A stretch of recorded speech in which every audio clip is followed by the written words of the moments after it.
So, ang nangyari po sa motor na ito ay naitambay po or naitenga po ng matagal. Itong motor na ito ay ayaw na mag-start. So, as per checking, chinek ko na to. So, ang nangyari dito is ayaw nang mag-prime o ayaw nang mag-pump ng kanyang fuel pump. So, worst case scenario nito is dahil naitambay ito ng matagal, ang nangyari sa kanyang fuel pump is most likely kinalawang to or either nasa loob yung kalawang, ayaw na umikot ng motor. Once nasususi natin, wala tayong maririnig na ugong or pump ng kanyang fuel pump. Switch on natin. So, wala kayong naririnig na ugong, kumbaga. Natanggal ko na yung kanyang tawag nito, yung kanyang fuel pump hose. Ito yung fuel pump hose papuntang fuel injector. So dito natin malalaman if gumagana pa ba yung kanyang fuel pump or if nagpapump pa ba yung kanyang fuel pump.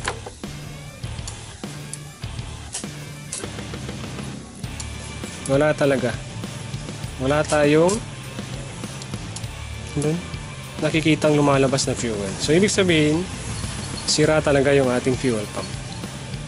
So meron akong tangke dito ng tawag nito, ng KTM Duke 390 version 2. So iti-testing kung ikakabit to.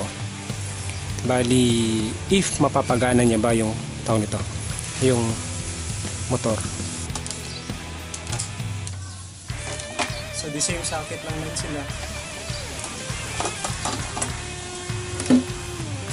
Kinabitan natin ng tangke ng 390. The same lang naman sila ng socket. Napakita natin sa inyo. Tignan nyo to. Switch on natin. Ito, parang aatras yung kamay ko. Kung titignan nyo. Yan. So, meron tayong fuel. So, goods kasi yung fuel pump nito. Diyan nyo malalaman na malakas yung tawag nito, yung fuel pump nyo. Titignan nyo parang aatras yung kamay ko.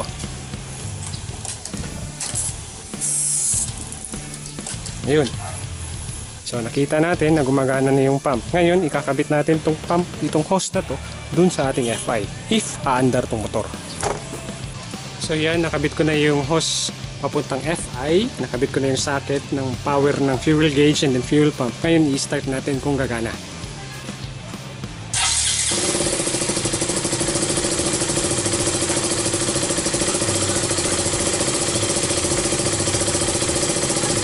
So ayan, umandar yung motor.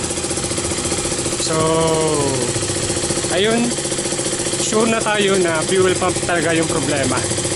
So kahit naman hindi tayo magpalit ng gumamit ng tangke ng ibang motor, nakita naman natin kanina na wala na, hindi na lumalabas yung fuel dun sa hose papunta galing sa fuel pump. Wala nang pressure kumbaga.